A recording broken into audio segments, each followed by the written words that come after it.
Welcome back to another episode of Gimme Some Truth. Myself, Nate Condon, is here in the booth with Andrew and Clint, talking about an interesting topic today that I don't know that many people are familiar with, the idea of prediction markets. It has origins in investments, but it goes a lot of different directions. Clint, when's the first time, can you remember the first time you heard about prediction markets?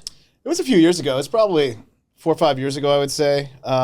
I know they were more popular over in Europe before, and they were specifically more related to elections. Yeah. So, you know, if we think about it's a form of betting, I would say, but more importantly, if we zoom out a little bit, it was beyond sports betting. It's like, how can we bet on certain events? Yeah. And so, you know, the prediction markets were kind of born out of this idea, and a lot of it was very political, so it started with that. So, okay.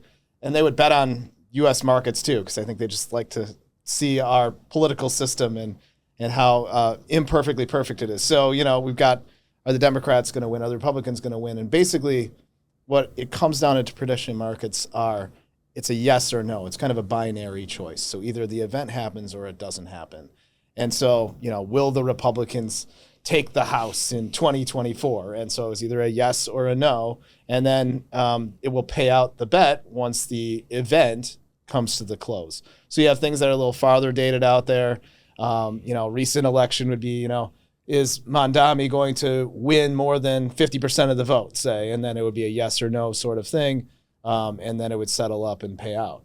So, you know, the interesting part about this is the regulation behind it and how these companies have set up in the United States. So one of the first companies that is able to do this is called Kalshi. There's a few more out there that are ready to come online. Polymarket's one big one that's ready to come online as well shortly. But Kalshi has set up these markets to trade like contracts, and they're actually regulated by the CFTC, which is the weird part about it. There's no gaming commission. It's not like a sports bet. It's actually kind of set up as like an investment contract. It's actually a derivatives contract if we want to get super technical.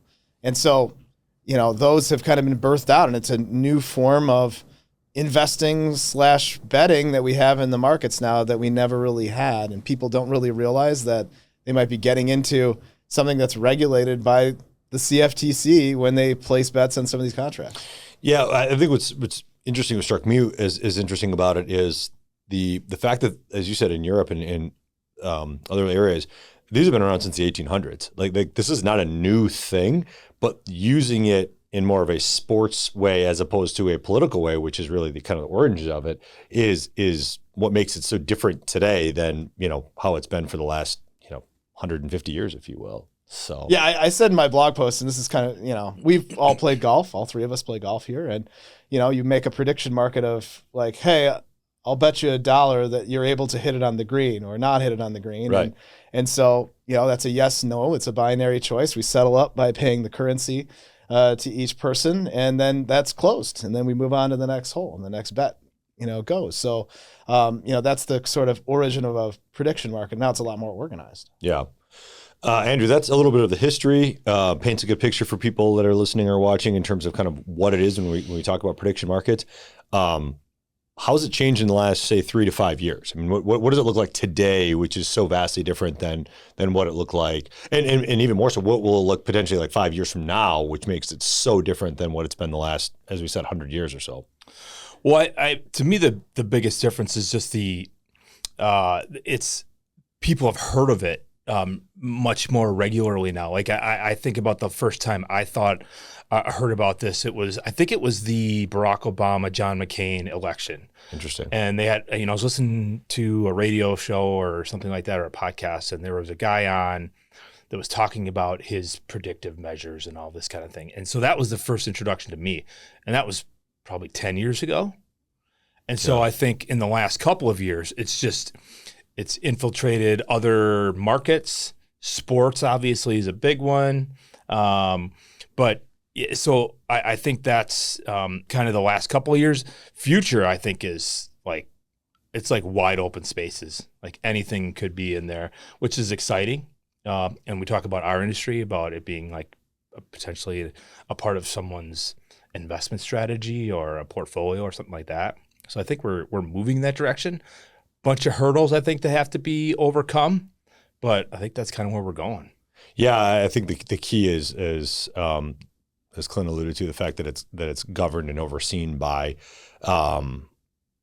you'd say more of an investment construct than a betting construct, which is what makes it so different. Yeah, and the taxability of it changes too there. So it's more of a ordinary income situation. So, you match up gains and losses and you have ordinary income if you end up with a gain. So it's not investable as a standpoint where it's like a short-term or long-term capital gain, but it ends up as ordinary income should you win. And then that's a little different now from gambling. Gambling used to be kind of similar to that, but now with the One Big Beautiful Bill Act starting in 2026, you can only write off up to 90% of your losses. So you can be in a situation where you can break even and still owe tax on those. So this is one kind of way that these companies are getting around that sort of tax bill. And so that's why I think that this is extremely disruptive right now to these gaming companies. The gaming companies have come, the American Gaming Association, the Nevada Gaming Council, very upset about this, as you can imagine, because as Kalshi and Polymarket move more and more into sports betting, especially, that's right in their backyard. They're very concerned about this, and how are they going to be able to compete when you have less barriers into entry now, because that was the big thing on sports betting. You have to, you had to go to Las Vegas for a while, and then you had to go to your local casinos, and now the states have started to allow it, and now you have potential prediction markets, which anybody in the country might be able to access. Because in that way, it's not gambling. It's not gambling. It's a futures contract basically that's being settled up. So it's an incredibly smart way of structuring these sorts of things and allowing it perhaps to be accessible for all without these sorts of, every state having their own rules and things like that. So I think that, this is big. It's really big, and it might not be net beneficial for society, but it's big, and it gives access to pretty much all. Yeah. Andrew, what in your mind are some of the pitfalls, roadblocks, issues that they'll deal with? I think you used the phrase, kind of the Wild West, if you will. But help people understand kind of what that looks like more specifically in terms of what you might have to be careful with. Well, I think that if our clients started to do this on their own, sure. I think if we use the gambling, the sports betting kind of as an analogy, the percentage of winners is so low. We all know those guys, right? And friends of ours. And so if that becomes a part of some do-it-yourselfers, like, I want to get into this prediction market bets, I think that there's an increased risk that they could be doing something outside of their expertise. And so whether that's good, because then they're going to come to their advisor and ask us for our opinion and our expertise, and now we're, we're liable. I don't know, but I think those are some of the pitfalls, is just like, not being educated enough yet. With time, I think that'll, evolve. But right now, I think it's just so early when we talk about it as if we're talking about it as an investment strategy or being a part of someone's, financial picture. Yeah, I think what's interesting about it is you're using an investment structure to basically make gambling almost legal across the country. So then, is it gambling or is it an investment? Well, I mean, a lot of people have come to us and told us, like, investing is gambling. And in a way, right. Maybe they're right a little bit, but, you are the house. If you hold stocks, you generally are going to be paid off for that. If you hold the Bills at -3 this weekend, maybe not, right? So, right. It's definitely a different scenario there. And also when we talk about, investability, you've got all kinds of different ways on the sports betting side that you can lose money. Here, it's maybe a little cleaner, but it doesn't necessarily mean that it's better. There's some distinct advantages that you have through prediction markets in that it's more of kind of a bid-ask spread sort of situation. There's no VIG really that they have embedded inside things. So when you deal with sports books, what they try to do is kind of marry up their sides of both bets, and then they're always trying to make money on either side.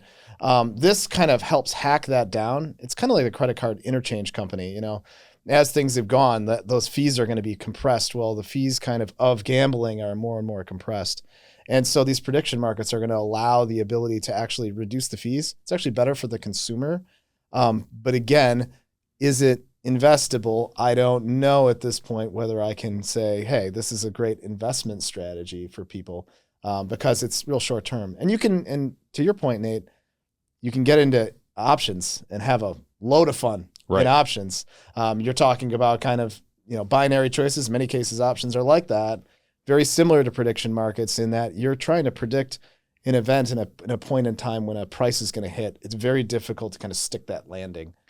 Yeah, I think that's, and a lot of this will be figured out, obviously, as time goes on, because, you know, it's just the Wild West becomes a little less wild, if you will, as time goes on. We kind of figure it out. But Andrew, I think that's a good segue into a question I wanted to ask you, which is, if this does become a more legitimate investment strategy, if you will, or part of somebody's portfolio, I mean, how do you gauge the risk of something like this? Oh, I mean, you'd have to consider it to be a high risk.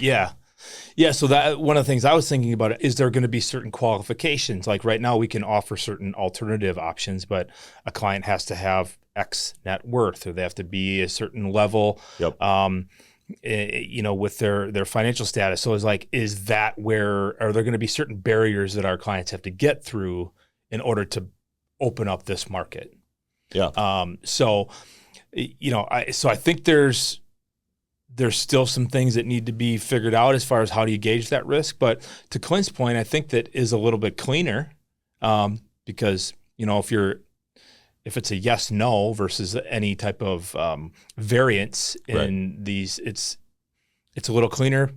So I'm not sure. I think that's it's kind of a TBD. Yeah. I could definitely see an investment company out there, or investment companies, you know, making a strategy around high likelihood or real high unlikelihood types of bets, and building a portfolio where it's kind of an alternative asset class. Yeah. Where you're able to kind of set your prediction market, you know, sort of group there has a lot of expertise sitting there, and they're going to pick off all those like 90% yes, this is almost definitely going to happen. And so we're going to pick those easy apples off that tree. And as long as you hit enough of those, you could give yourself a decent yield. Maybe you can get a 10 or 12%, you know, net rate of return on there that's non-correlated to the stock market.